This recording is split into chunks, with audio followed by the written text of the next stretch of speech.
아멘. 오늘 함께 말씀을 나누려고 하는데요. 함께 나누실 말씀의 제목은 진짜 성공이라는 제목으로 함께 말씀을 나누겠습니다.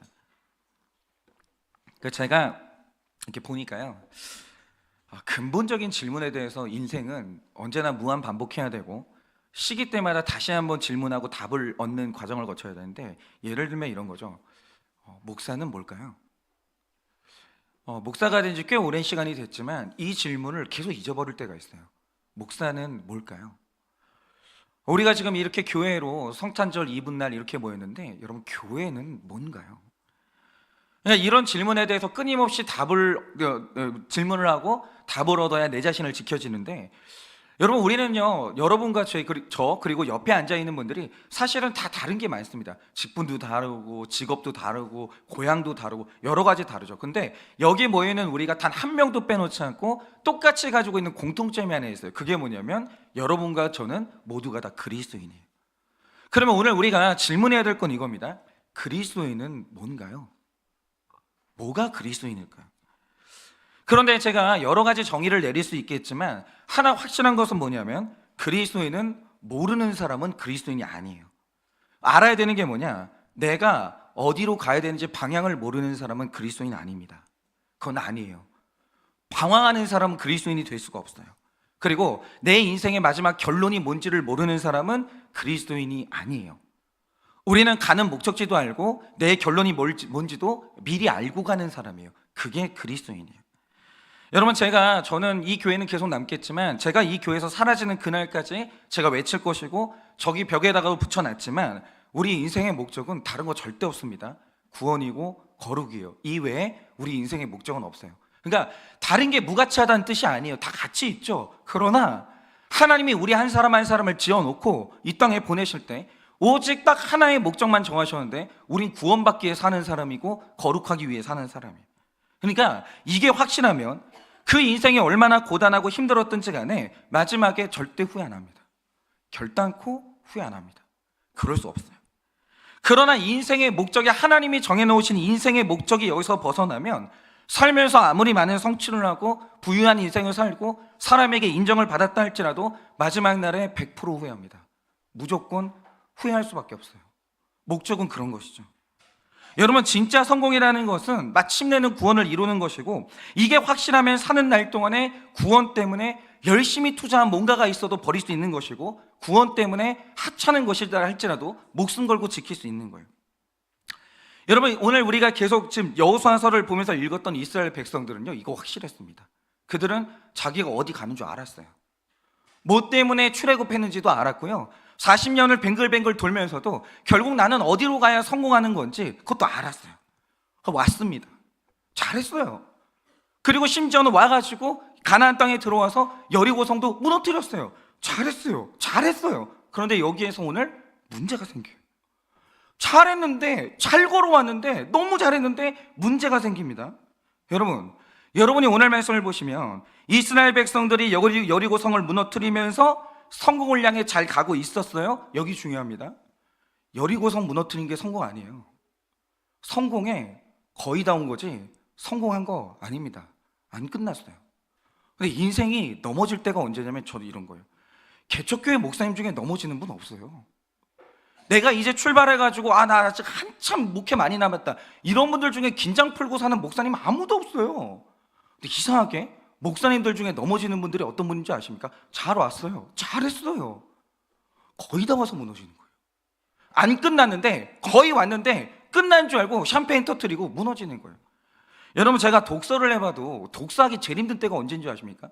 첫 페이지 펼칠 때, 그때부터 독서 힘든 사람 아무도 없어요. 독서가 마지막 한 장이 돌덩이처럼 무거울 때가 언제냐? 마지막 10페이지 남았을 때 너무너무 힘들어요. 거의 끝난 건 끝난 게 아니에요.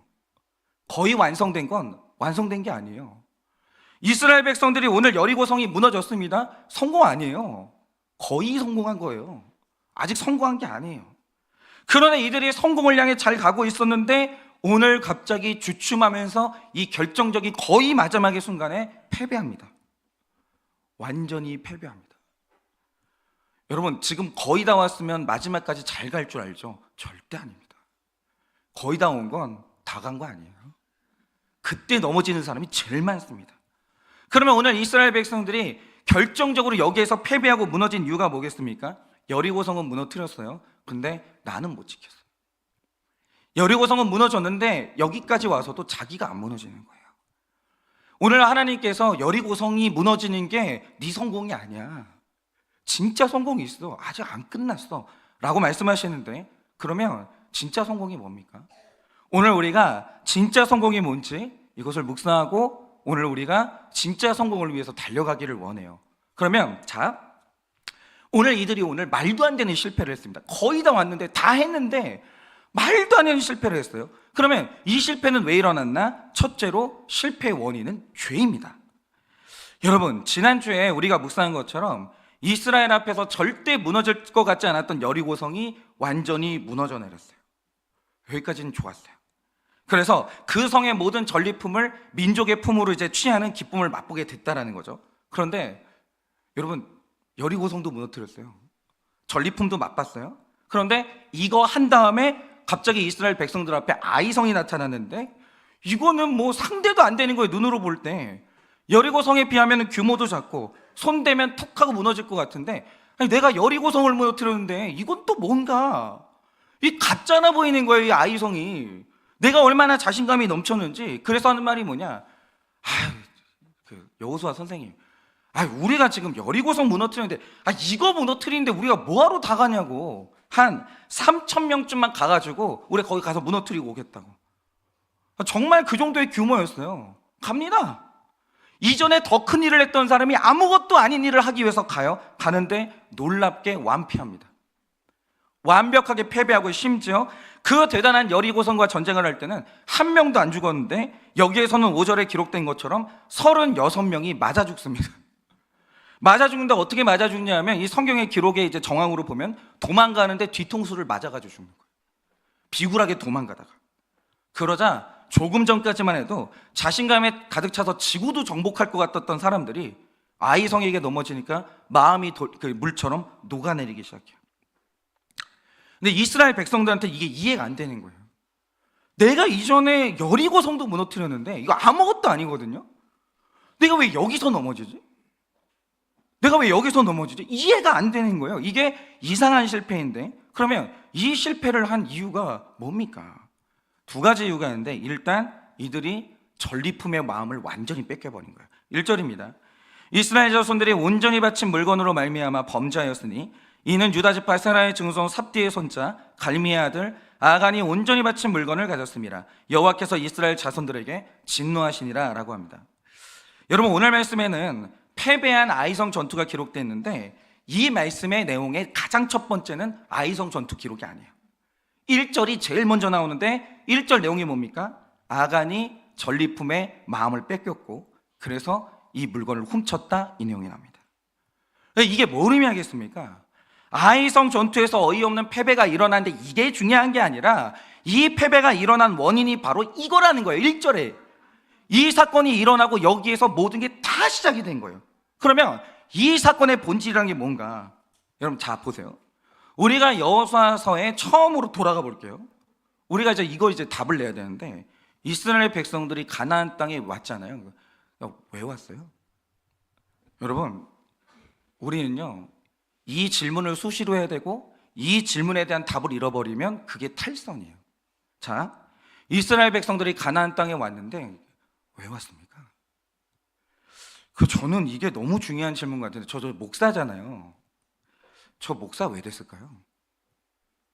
제가 한일교회 처음 오던 날 한일교회 와야 되는 이유가 있었거든요. 저는 한일교회에 왜 왔을까요? 여러분, 이 목적 그대로 가져가는 게 정말 중요한데, 이스라엘 백성들이 가나안 땅에 온 건요, 다른 민족처럼 남의 땅에 쳐들어와서 도둑질한 물건으로 먹고 살려고 온 게 아니에요. 이집트라는 죄와 중독에서 떠나서 거룩하게 살려고 온 거예요. 거룩하게 살려고. 그게 이들이 이 땅에 온 목적이니까, 여러분, 절대 다르게 생각하시면 안 되고요. 이것 때문에 진짜 왔어요. 이것 때문에 40년간 훈련을 받았어요. 거룩하지 않으면 너희 이 땅 못 들어가. 거룩하려고 온 거예요. 그게 정말 처음에 목적이었어요. 그것 때문에 시내산에서 1년 머물면서 율법을 배웠고, 그것 때문에 성막 세웠고, 그것 때문에 40년간 훈련받았어요. 거룩 하나 때문에. 그래서 지난 말씀이죠. 여호수아 6장 18절 19절에서 하나님이 경고하신 게 뭡니까? 너희는 거룩해야 성공한 거야. 혼동하지 마. 네가 100억을 벌고 200억을 벌어도 네 거룩하지 않으면 너는 성공한 게 아니야. 그러니까 하는 말이 뭐냐? 자, 너희는 거룩 때문에 왔기 때문에, 아직 성취된 게 아니기 때문에 그 땅에 들어가면 목적을 흐리게 하는 전리품이 나타날 거야. 신경 쓰지 마. 뒤돌아보지 마. 그건 일단 맡기고, 너희는 아직 성취가 안 됐으니까 거룩을 향해 쭉 계속 가라는 거예요. 계속. 그게 끝이 아니라는 거예요. 그럼 저는 이런 거죠. 저 지금 목회하잖아요. 제 목적이 뭐예요? 교회가 한 200명 모이고 300명 모이고 400명 모이고 좋은 차 타고 그 교회에서 사택 마련해 주시고, 이거 다 전리품이거든요. 그러면 성공한 겁니까? 아니라는 거죠. 그거 성공 아니고, 네가 가야 되는 성공의 자리가 있으니까 전리품이 나타날 때 그거 절대 흔들리지 말고 앞으로 네가 가던 길로 쭉 가라는 거예요. 근데 문제는 뭐냐? 전리품 보자마자 마음을 확 뺏겨버려요. 그리고 순식간에 가나안 땅에 들어온 목적이 흐려졌는데, 흐려지는 순간 일어난 일이 뭐냐? 일단 물건을 훔칩니다. 이거 하나님이 가지라고 준 거 아니에요. 이거 자기 거 아니에요. 여러분, 제가 하나 여쭤볼게요. 이 교회가 제 거예요? 여러분, 이 설교 강단 이 자리가 제 겁니까? 저희 오늘 정말 너무 감사한데, 저희 아버지가 이제 교회 리모델링하고 오늘 처음 오셨거든요. 사무실에 들어가더니 저희 아버지 그러시더라고요. 야, 돈이 좋다야 그러시더라고요. 그래서 돈이 좋은 거죠. 근데 저 사무실 제 거예요? 그러니까 제가 제 아내랑 제 딸한테 계속 얘기하는 게 뭐냐면, 아침 예배 때는 어쩔 수 없이 얘가 자야 되니까 저기 있지만 주말에는 여기 절대 들어오지 말라는 거예요. 여기서 아무것도 하지 말고 다 나가라고. 여기는 제 게 아니에요. 제가 한일교회를 사임하는 날 이렇게 깨끗이 비워드리고 다음 목사님이 여기서 생명을 살려야 되는 공간이에요. 이거는 한일교회 거고 하나님 거예요. 제 게 아니에요. 근데 문제는 뭐냐? 사람이 거룩을 향해 잘 달려가다 자기 거 아니거든요. 근데 전리품의 마음을 뺏기면 자기 거 하려고 그래요. 성도님을 내 거 만들려고 그러고, 이 교회 내 거 만들려고 그러고, 다 내 거 만들려고 그래요.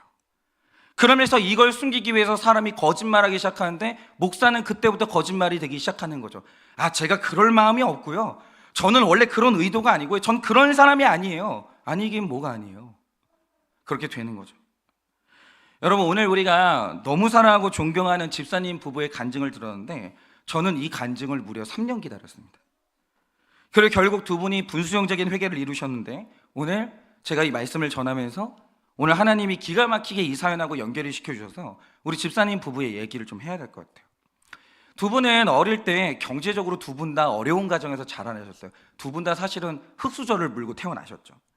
그러나 다행히도 두 분이 각자의 환경에서 예수님을 만났어요. 그래서 두 분이 처녀 총각 시절에는 다른 교회를 다녔지만 서로 다 각자의 교회에서 하나님께 올인하는 청년이었어요. 그러니까 하나님께 올인하니까, 우리가 김현희 집사님도 그 교회에서 청년 회장이었고요. 최국진 집사님은 국진이 오빠였어요. 교회 오빠. 아니, 온 교회가 사랑하는 우리 오빠였다니까요. 진짜 둘 다 올인하는 되게 멋있는 사람들이에요. 그래서 주변 사람들도 다 알았어요. 두 사람은 신결혼하기를 원하겠다. 안 믿는 사람하고 결혼 안 하겠다. 그래서 이제 주변 사람들이 그거 다 알고 있으니까 믿는 총각, 믿는 처녀를 서로 소개를 시켜준 거예요. 그런데 보세요. 하나님께 올인했던 두 청년이 결혼했어요. 결혼할 때 두 분이 왜 결혼했을까요? 아니, 세상에 좋은 사람 많잖아요. 그 사람하고 하면 될 거 아니에요. 내가 왜 믿는 사람하고 결혼하고요? 그 이유 있는 거예요. 우리는 믿는 사람하고 결혼할 때 서로의 외모에 대해서 호감도 가졌겠지만, 내가 너무나 원했던 믿음의 사람, 그 사람에게 믿음이 있어야 되는 그 믿음의 사람이었기 때문에 결혼하신 거예요. 그런데 믿는 두 사람이 결혼했으니까 처음에 꿈꿨던, 출발할 때 가졌던 목적이 뭐겠어요? 주례도 그렇게 하셨을 거 아니에요. 당연히 우리 결혼해서 믿음 가정 세우고 자녀 낳으면 철저하게 말씀으로 가르치고 둘이 힘을 합쳐서 한 교회를 열심히 섬기자, 이게 이 가정의 꿈이었겠죠. 그런데 이런 목적을 가지고 두 분이 결혼을 했습니다. 그리고 온 교회가 아닌 것처럼 두 분이 지금도 진짜 이유는 모르겠어요. 끔찍하게 사랑하는데 보고 있으면 끔찍해요. 너무 사랑해요, 진짜. 진짜 끔찍하게 사랑해요. 정말. 그 서로를 너무 사랑하거든요. 그런데 보세요. 두 분이 결혼하신 지 몇 년 되셨죠? 지금 뭐 당연히 20년. 20년이 되셨는데, 자, 20년에 처음에 결혼할 때 가졌던 그 목적대로 여기까지 왔으면 나타나야만 하는 사랑의 양상이 있는 거예요. 두 분은 처음에 거룩하게 시작을 하셨어요. 근데 이 거룩이 지금까지 쭉 지켜졌다면 이 사랑이 어떻게 나타나야 되겠습니까? 사랑했다면 우리 이 가정의 목적은 구원이기 때문에 구원 때문에 너무 박수치고 기뻐하고, 그런데 내 배우자가 구원에 대해서 멀어지고 거룩이 무너지면 때로는 싸우기도 하고 슬퍼하고, 이런 사랑을 했어야 되는 거죠. 그런데 긴 시간 오면서 갑자기 목적이 흐려지는 거예요. 그리고 어느 시점인가 이 두 분이 서로를 너무 행복하게 해주고 싶었는데 목적이 변질을 했죠. 언제인지를 몰라요. 제가 지금으로부터 10년 후면 저는 변질될 거예요. 분명히 변질될 거예요. 나이도 먹고 경험도 쌓이고 변질되겠죠. 근데 중요한 건 뭐냐? 언제 변질될지 아냐? 몰라요. 몰라요. 절대 몰라요. 어느 순간 변질이 되면서 여기까지 쭉 오는 거예요. 그래서 우리는요, 내가 변질되는 걸 내가 모르기 때문에 공동체 없잖아요. 큰일 납니다. 저는 공동체 없으면요, 우리 성도님들이 이제 모르겠어요. 우리 목사님이 안 그랬는데 이상해지는 거예요. 공동체가 아는 거예요. 저는 몰라요. 내가 어디서부터 빗나간지 모른다니까요. 공동체가 아는 거예요. 어쨌든 간에 이 두 분이 어느 날부터 인생의 목적이 행복이 되면서 서로 행복하게 해주고 싶은 거예요. 그러니까 집사님이, 우리 남편 집사님이 저한테 그러시더라고요. 어릴 때 나는 돌봄을 받지 못하고 자랐기 때문에 너무 힘들었는데 결혼하고 누가 나를 챙겨주는 게 처음이었대. 그게 너무 고마웠대요. 그러니까 이후로는 삶을 살면서 이 내 아내를 어떻게 행복하게 해줄까, 이게 정말 마음의 소원이었대요. 좋아요. 근데 거기에 거룩이 사라진 거예요. 그런데 구원과 거룩이 아니라 전리품에 눈이 흐려지기 시작했는데 돈을 벌어서 점점 집을 넓히는 재미. 우리 집사님 연봉 장난 아니에요. 지금 여기 와서 지금 이렇게 간증하니까 웃게 여기지 마세요. 우리 집사님 연봉 장난 아니에요 지금. 그러면서 집 넓히는 재미, 계속 마음을 뺏기기 시작하고, 연봉이 높아지는데 마음 뺏기기 시작하고, 하나님보다 내 아내, 내 남편에게 마음을 뺏기기 시작하는데 그거 자기 게 아니거든요. 근데 전리품이 눈에 확 들어오니까 거기 마음이 다 뺏기는 거예요. 그런데 처음에 결혼의 목적이 흐려지기 시작하고, 그러자 그때부터 이 가정이 무너지는 틈이 조금씩 생기기 시작한 거예요. 2절입니다. 여호수아가 여리고에서 사람을 베델 동쪽 베다인 곁에 있는 아이로 보내며 그들에게 말하 이르되 올라가서 그 땅을 정탐하라 하매 그 사람들이 올라가서 아이를 정탐하고 라고 합니다. 여러분, 이 아이성 전투를 보면요, 여리고성 전투하고 하나 달라진 게 있어요. 그게 뭐냐면 이들이 여리고성으로 올라갈 때는 6장 2절 말씀이죠. 이게 안 떨어지면 안 갔어요. 6장 2절에 뭐라고 되어 있냐? 내가 여리고와 그 왕과 용사들을 내 손에 넘겨주었으니 가라는 거예요. 이 말씀 떨어져서 갔어요. 이전에는 안 갔어요. 그러니까 이스라엘 백성들은 어디를 가든지 하나님께 물었고 말씀이 떨어져야 거기로 진입을 했거든요. 근데 이상해요. 아이성 전투를 할 때는 하나님께 물은 기억이 이제 사라집니다. 받은 약속이 없어요. 근데 가요. 질주를 하기 시작해요. 이게 사람이 교만하잖아요. 이렇게 돼요. 참 어려워요. 그러니까 만약에 이들이 여리고성이 무너지는 경험을 했으면 이런 교만으로 안 갔을 거예요. 그런데 여리고성이 무너지고 이 경험을 한번 하니까 그 다음부터 안 물어요. 나 이제 알았다는 거예요. 내가 여리고성 한번 무너뜨려 봤기 때문에 이후로 아이성 무너뜨리는 건 내 눈 감고도 한다는 거예요. 그 다음부터 하나님께 안 물어요. 그래서 저는 저 자신을 분별하고 어떤 사람의 신앙을 분별할 때 정말 중요하게 보는 게 뭐냐면 물어보는 게 이게 너무 중요해요. 그러니까 목사 타락한다고 할 때 그 시작이 언제냐면 그러니까 안 물어보는 거예요. 상의를 안 해요. 그러니까 상의하지 않는 목사, 제가 집사님, 권사님, 장로님, 제가 이거 10년을 했어요. 그냥 저한테 맡기고 가만히 계시라고. 그럼 타락하기 시작해요. 안 물어봐요. 이게 안 물어보잖아요. 그 자체 이미 타락했다고 보시면 되는 거예요. 그런데 한 성도 안에 죄가 들어오고 구원과 거룩이라는 목적에서 탈선할 때 제일 먼저 생기는 현상이 뭐냐면 일단 뭔가 결정할 때 공동체 무시합니다. 안 물어봐요. 물어보면 뭐 할 건데? 내가 원하는 답을 줄 것도 아니고 나랑 같이 마음이 통하는 것도 아닌데 그냥 뭐하러 물어보는데? 안 물어보는 거예요. 그리고 계속 공동체에 숨기는 게 많아지는 거예요. 물어보면 답이 뻔하잖아. 말을 하고 할 거 아니야. 늘 이런 식으로 해요. 이게 뭐냐면 사실은 자신감이 붙어서 그래요. 감히 겸손한 사람, 두려운 게 많은 사람은요 이런 말 못해요. 근데 이게 지금 왜 이런 일이 생기냐면 이게 그러니까 가족 무시하는 분들 있잖아요.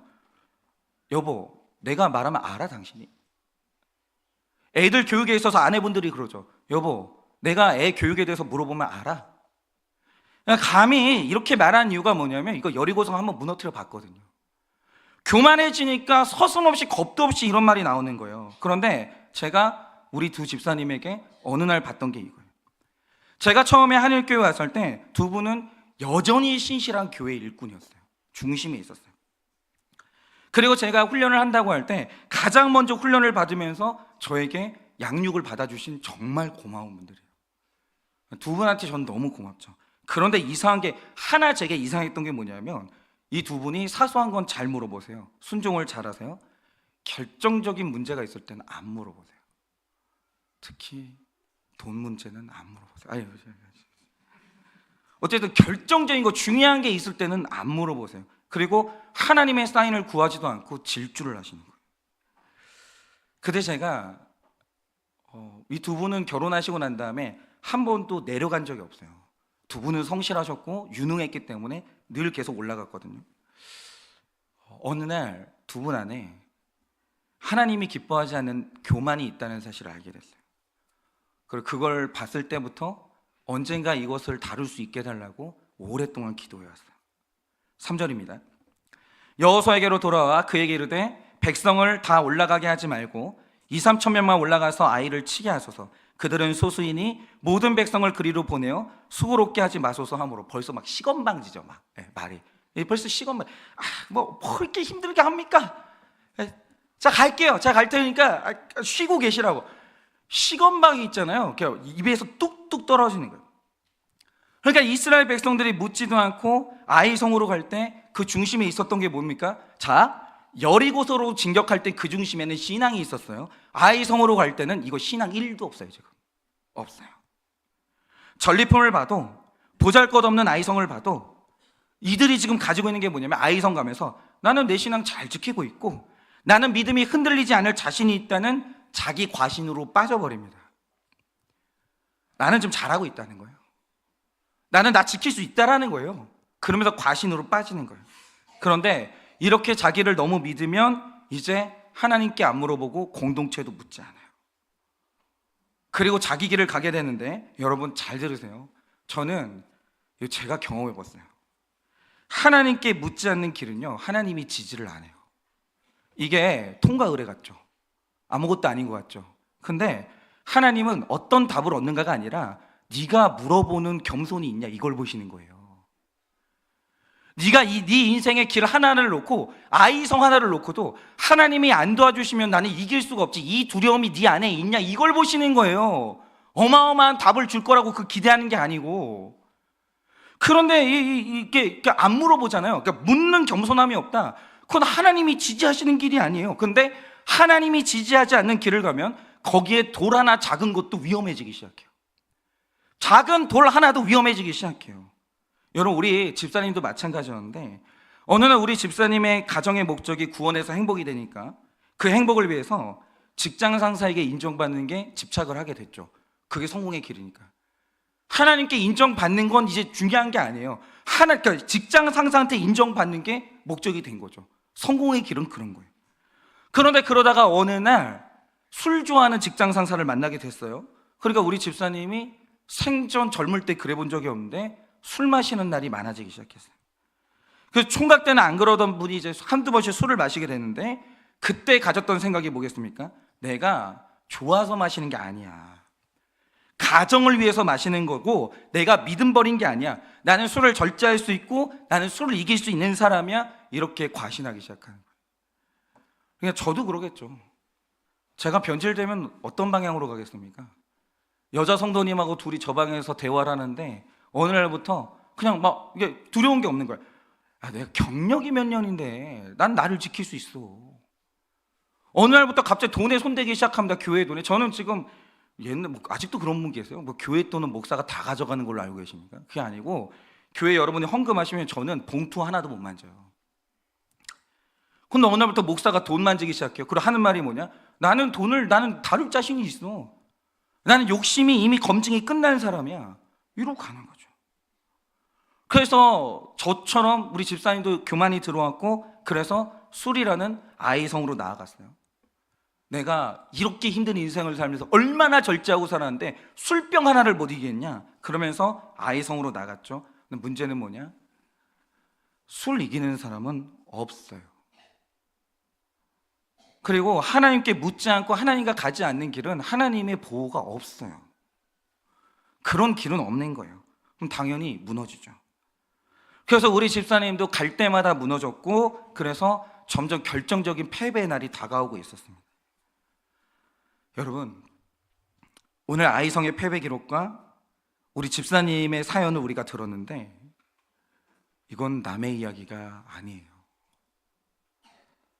이게 정말 들렸으면 좋겠어요. 집사님이 우리를 대신해서 수치를 당해주시고 우리를 대신해서 오늘 이 앞자리에 서긴 했지만, 집사님의 간증을 들으면서 저건 남의 이야기가 아니었어요. 제 이야기였어요. 여러분, 만약에 지금 이 자리에 이게 안 들리고 남의 이야기로 들리는 분들이 있죠. 아, 또 저 목사가 나 치는구나. 만약에 이렇게 듣는 분이 있다면 정말 지금 위험하신 거예요. 정말 위험하신 거예요. 여러분, 인생의 목적을 벗어나서 하나님께 묻지 않는 길을 가게 되면 그 길 자체가 위험한 거예요.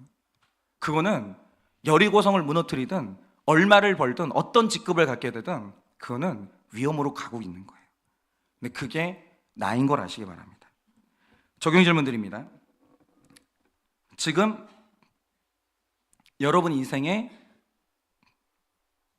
목적은 무엇입니까? 지금 여러분 인생의 목적은 무엇입니까? 다시 질문하세요. 그리고 답을 다시 내세요. 처음으로 다시 돌아가야 돼요. 여러분, 인생의 목적이 뭡니까? 결혼을 왜 하셨고, 그 일을 왜 하셨고, 지금 신앙생활 왜 하고 계세요? 다시 처음으로 돌아가야 됩니다. 지금 내 마음을 빼앗은 전리품은 무엇입니까? 지금 내 마음을 빼앗은 전리품은 무엇입니까? 인생의 길을 결정할 때 잘 묻고 잘 듣고 있습니까? 인생의 길을 결정할 때 잘 묻고 잘 듣고 있습니까? 공동체에 묻지 않고 달려가고 있는 아이성이 있지 않습니까? 공동체에 묻지 않고 달려가고 있는 아이성이 있지는 않으십니까? 둘째로, 진짜 성공을 위해서는 주님 앞에 엎드려야 합니다. 6절입니다. 여호수아가 옷을 찢고 이스라엘 장로들과 함께 여호와의 궤 앞에서 땅에 엎드려 머리에 티끌을 뒤집어 쓰고 저물도록 있다가 라고 합니다. 결국 이스라엘 백성들 안에는 교만이 찾아왔어요. 이게 제일 서글픈 것 같아요. 저는 모르겠어요. 그 아신지 모르겠지만 이번 주에 저희 교회 유튜브 구독자 5,000명을 넘었어요.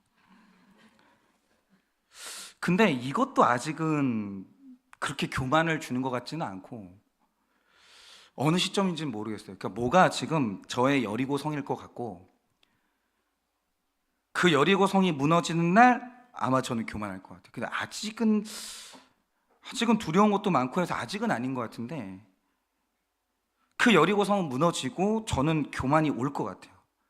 근데 이스라엘 백성들한테는 그 기준이 여리고성이었던 것 같아요.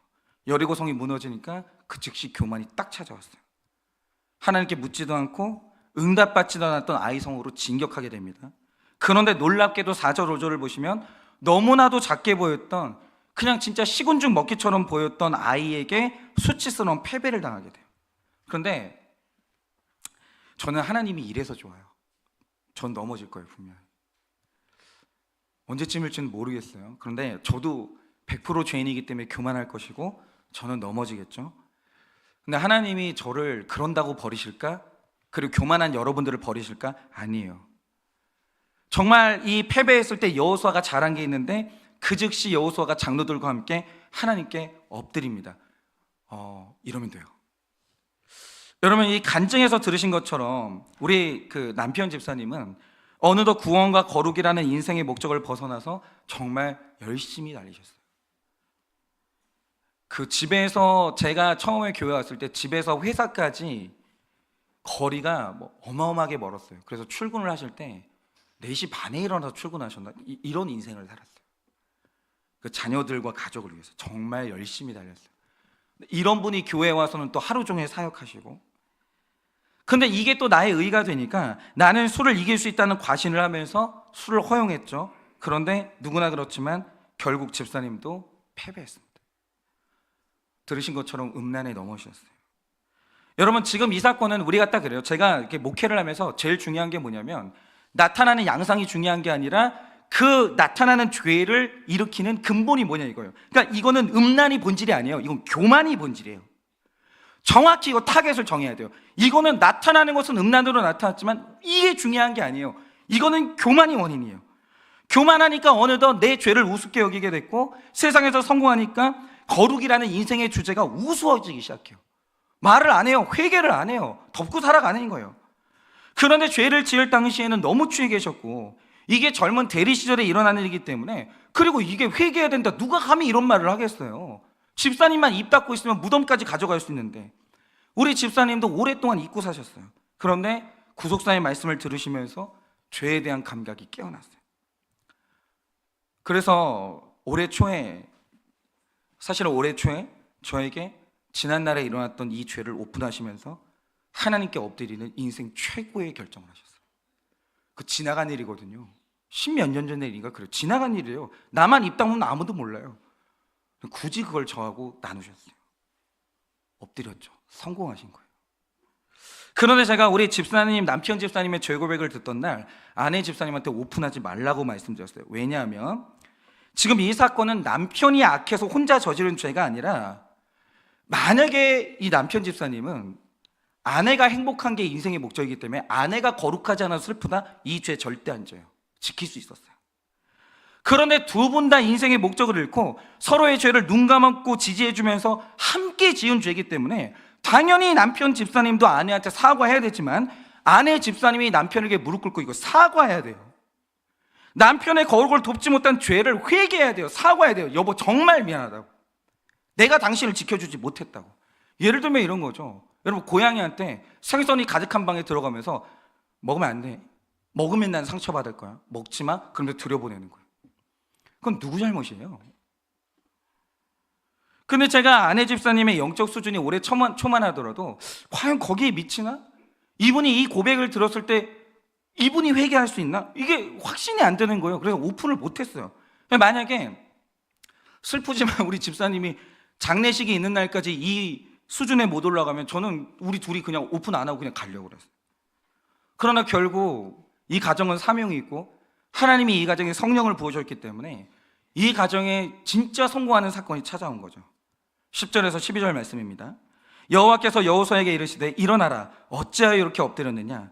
이스라엘이 범죄하여 내가 그들에게 명령한 나의 언약을 어겼으며 또한 그들이 온전히 바친 물건을 가져가고 도둑질하며 속이고 그것을 그들의 물건들 가운데 두었느니라. 그러므로 이스라엘 자손이 그들의 원수 앞에 능히 맞서지 못하고 그 앞에서 돌아섰나니 이는 그들도 온전히 바친 것이 됨이라. 그 온전히 바친 물건을 너희 중에서 멸하지 아니하면 내가 다시는 너희와 함께 있지 아니하리라. 이게 진짜 무서워요. 그러니까 이런 거죠. 제가 죄를 지으면 설마 오픈하겠어요? 처음부터? 안 하겠죠? 저는 목사이기 때문에 수치심이 너무 두려운 사람이기 때문에 분명히 처음에 제가 죄를 지으면 교회 앞에 오픈하지 못할 거예요. 그런데 이게 오픈하고 제가 살려면 방법 딱 하나밖에 없는데 이 말씀이 들리는 걸 뭐냐면 내가 다시는 너와 함께 하지 않으리라. 이게 두렵지 않은 이상 목사는 죄 짓고 오픈 못해요. 회개 못해요. 지금 이스라엘 백성들은 이 분기점에 있는 거예요. 지금 네 안에 내가 너무 싫어하는 그게 있는데 너 그거 해결하지 않으면 내가 다시는 너와 함께 하지 않는다. 이 분기점에 있는 거예요. 그런데 이스라엘 백성들이 수치스러운 패배를 당해서 엎드린 거예요. 이게 너무 잘한 거예요. 엎드린 거예요. 그러자 드디어 하나님이 응답하셨는데 그 응답이 뭡니까? 답을 주신 거예요. 야, 아이 성에게 네가 왜 패배했겠니? 네 욕심 때문이야.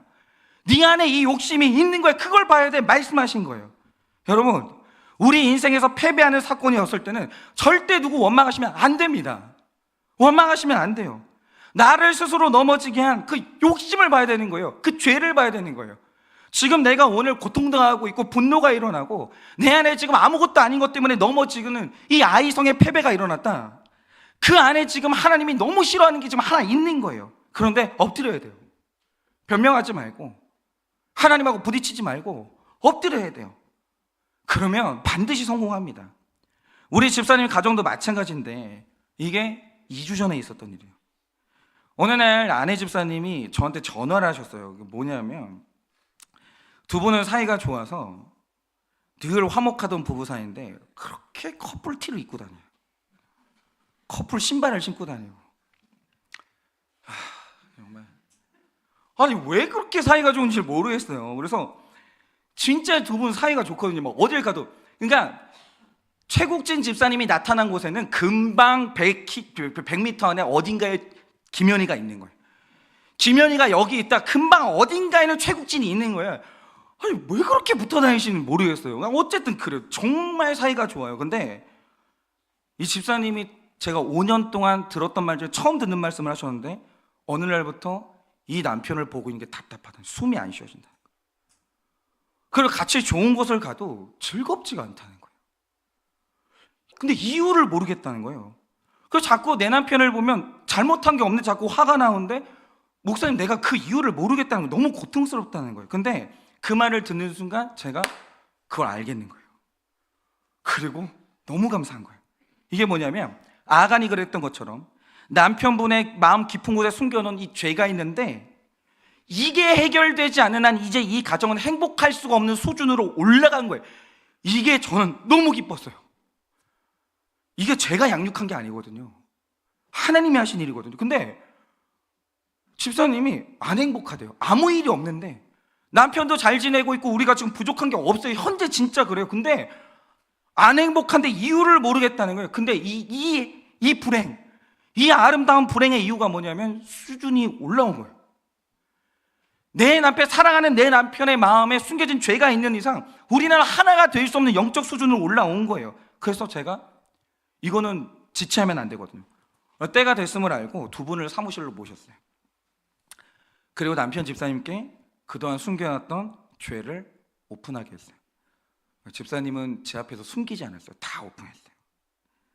근데 이제 오픈했을 때 제가 이제 아내분께 드렸던 말씀이 뭐냐, 지금부터는 아내분의 태도가 중요한데 지금 집사님이 해야 될 일은 남편을 용서하는 게 아니라 남편한테 사과하셔야 된다.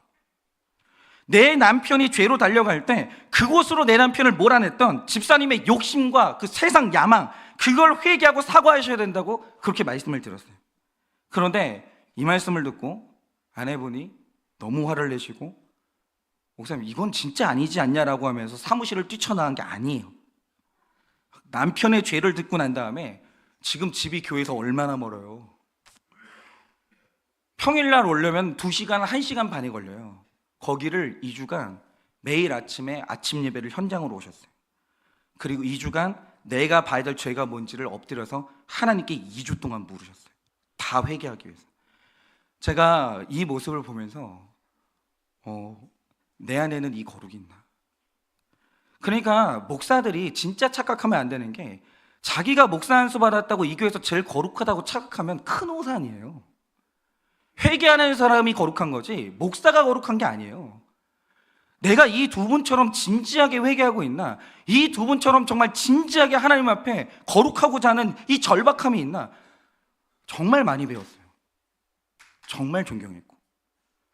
그래서 두 분이 사실 그랬어요. 2주 동안 시간을 갖고 기도하다가 결국 이 마음이 풀리지 않으면 간증 안 하셔도 된다. 그거는 얼마든지 그럴 수 있다. 죄가 아니다. 안 하셔도 된다. 그래서 우리가 이런 합의를 가지고 기도를 했죠. 근데 결론이 뭐냐? 온전한 회개를 이루셨고 이 강단에서 간증을 하게 되셨어요. 두 분이 드디어 성공하셨습니다. 영적인 화목을 이루어내셨고 지금 여기 모여있는 사람 중에서 이 두 분만큼 성공한 가정은 없어요. 이게 인생의 행복이에요.